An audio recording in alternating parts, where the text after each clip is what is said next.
to get into the first, real video of the series. It's on the first chapter, in the beginning, and that's, kind of where I want to start is in the beginning. The first section of that is entitled Garden of Eden. Now, a lot of people have a lot of different opinions, I guess, on where the Garden of Eden exactly is. Some people think that it is in Mesopotamia, and other people think that it's in Africa. And let's address some of that right now. A lot of people think that it's in there's some people that think it's in Africa because there's a river that flows right through it. They talk about four rivers coming together. One of them flows right through Africa, and as people already know that everybody comes from Africans, and that northeast region of Africa is where life began as we know it. So there's a lot of stuff going on there, but some people say, well, if you take all four of them and you put them all together in one spot, well, then it's not in quote unquote Africa, it's in Mesopotamia. And with that, I don't want to get too deep into the politics of this thing, but you know, before they made that little Suez Canal or whatever, like Africa and the Middle East and all that other stuff, that was really one and the same. It's like if you take like Nevada and New Mexico, and obviously you just cut that line in half, then you say, well, you are two states, but it's essentially the same thing. And that's kind of the main thing that I want to get across here is the general region of where it's at, you know. And a reason why that's important is because just like the uh, southwest United States, and what you'll find in the region of Mesopotamia, Africa, or whatever, is that it's hot. That's one of the things that Africa is known for is its intense heat. And the Bible has a lot to say about this. There are many times, I'm gonna kind of go through my little notes here, but there are many times when they talk about the heat of the day. There are many times that they talk about when God's anger, was waxed hot. All this other stuff. And one thing that I kind of want to stress is that, when you're how do I say it? When you write something, when you want to communicate something to somebody, you want to use language and examples that they can readily understand. So the people that had to live there or be there, like the people that this book was originally intended for, had to be people that had to be well aware of what, you know, real heat was. It would make no sense for people who lived in a desert or lived in a very hot place to say, for God to say, my anger is as a, howling wind or a gale force blizzard, because even though they might know what snow or whatever means, they might know what cold is, because I know it gets cold in the desert, but it's one of those things where they're really going to readily identify with the heat. um and on to the next one, is on that grind. When pretty much Garden of Eden is made, and on that sixth day or whatever, God made Adam, and he made Adam to pretty much work, to be in there, to be grinding, and he made Eve to help him, like the whole, it's kind of like the whole reason why people were made, as far as that's concerned, is to, tend to the earth, to be good to the earth and the soil and whatnot. And let's see, is there anything I'm missing? That's pretty much it for that. But on to the next section in the book, I'm just kind of breezing through this, but on the next section is good eating. And people really don't think about um, what they were supposed to eat or whatever, but they were just supposed to eat fruits and vegetables. We could see this, when they say you can eat of any tree or anything or whatever, but don't eat from this tree. They were supposed to, even, when, uh, which actually goes into my next one, which is birthday suits, because they were naked. When they got caught, when they were guilty or whatever, God was like, hey, Adam, what you doing? What's happening? Adam said, well, I was hiding. Why were you hiding? Because of my shame. What you shamed about? you know? And he's like, well, I'm naked. And he's like, well, the hell, who told you you were naked? You know? And, they formed clothes or whatever out of leaves, and some say that it was actually some type of leaf that had thorns on it. So God is looking like, well, why are you hurting yourself trying to cover up stuff that doesn't even really need to be covered? So, but that's speculation. But God killed some animals, threw some stuff together, Flintstone style, and boom, sent them out. And it kind of is a testament to the eating part, because wouldn't it make sense for them to kill an animal and throw it on themselves? But they didn't. There was no need to kill anything. There was no need to kill animals, not for food or not for clothing or anything at this point.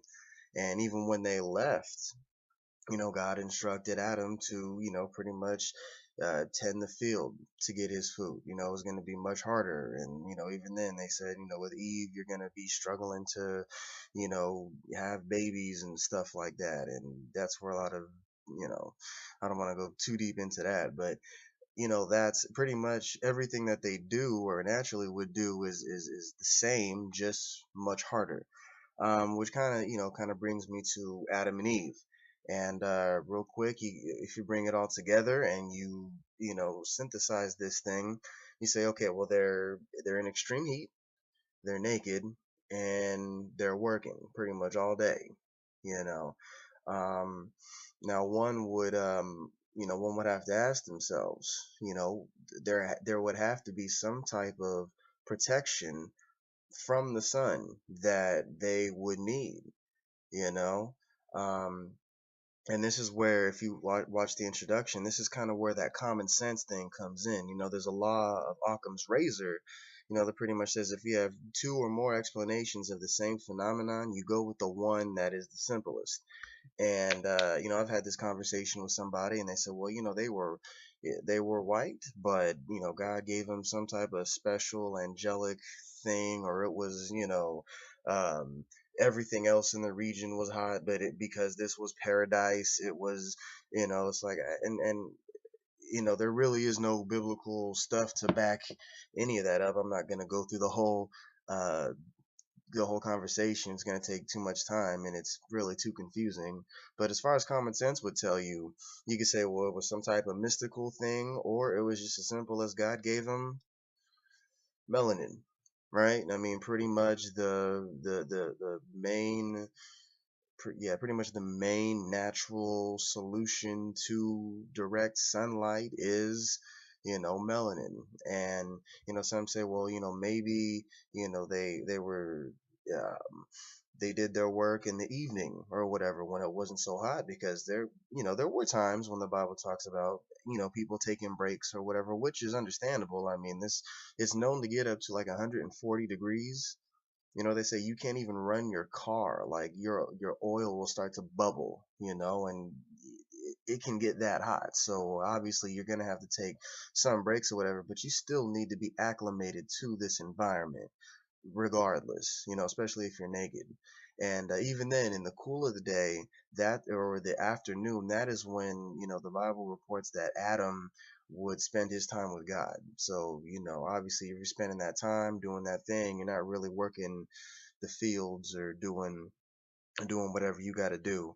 And this kind of brings me to, actually, I just want to go back for a second. A reason why good eating is important is because, pretty much the way our bodies metabolize heat is that meat equals heat. So the more meat that you eat, the more hotter your body can get. I can go into examples, but you probably already know this stuff. And so I guess a reason why they weren't supposed to eat meat, it wasn't necessarily because of any sacred stuff. It's like, hey, you eat meat, you're gonna get hot. It's already hot. I don't want you getting a heat stroke and die. But that's on to that. But on to the next one is ruddy. That's the next section. And pretty much in this, I told you in the introduction that there's a Strong's concordance, and if you look up Adam's name in that concordance, it says that he was described as ruddy. And if you look at ruddy, the word, I'll kind of read it for you, which says to show blood red, flush, blush, etc.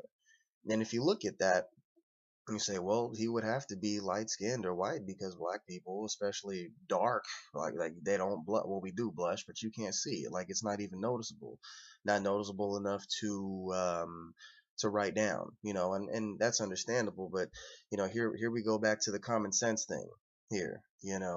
Um, I'll dare say it's impossible to be in those conditions with light skin, with no protection, you just doing your thing and not, you know, um, you're just cool. Even then, the Bible says that Adam lived for what, like 930 years or something like that. And you're telling me a white person is going to be in the heat, well over 100-degree weather for over 930 years or 930 years, and there's no recorded instances of cancer or boils or anything else that would come from heat. But I think another way to perceive this, and it's going to show up again down the line, is that when you think about blood, the Bible tells you 375, in the King James Version, 375 times the word blood is used. And blood is used for everything. I mean, you're made clean by the blood, you're dirty by the blood, you're saved by the blood, you're damned by the blood. If you're a woman, God forbid, they have like a whole about your woman parts and blood and where you gotta stay and all kinds of stuff. And with that being said, there's so much about it that how I feel we should perceive this term of ruddy should be different as well than the literal, than what we see. And I think when we look at it, it should be seen more as a show of vitality. If you're showing blood and you got that blood rushing through you, because blood is a life force. So the more blood that you got, the more that you should be able to move. And like I said, they were grinding. I mean, they're doing work, all that other good stuff. Like the more blood and the more up and more life and stuff that you have, more youthfulness that you have, the more you can get done. And I think that that's the definition that would go best in accordance with everything else that's been said. Um, which kind of leads me to the next section, which is little ones. They're kids, Cain and Abel. Now, if we're under the assumption that Adam and Eve, uh, were black or whatever, then it's pretty simple that Cain and Abel would have to be too. There's no instance that there's no recording saying that they weren't. So, that this would kind of knock off the how would I say, this would knock off the notion or that there's this curse that Cain was put on, that his skin was made black. That wouldn't even make sense. He's already dark skinned. There's no need to make a darker skin for a dark skin. Like that doesn't even make sense. But if you want to go, I mean, if you really want to go that route, so sorry for you, but there's another name and another descendant that I would like to bring up, and her name is Zillah.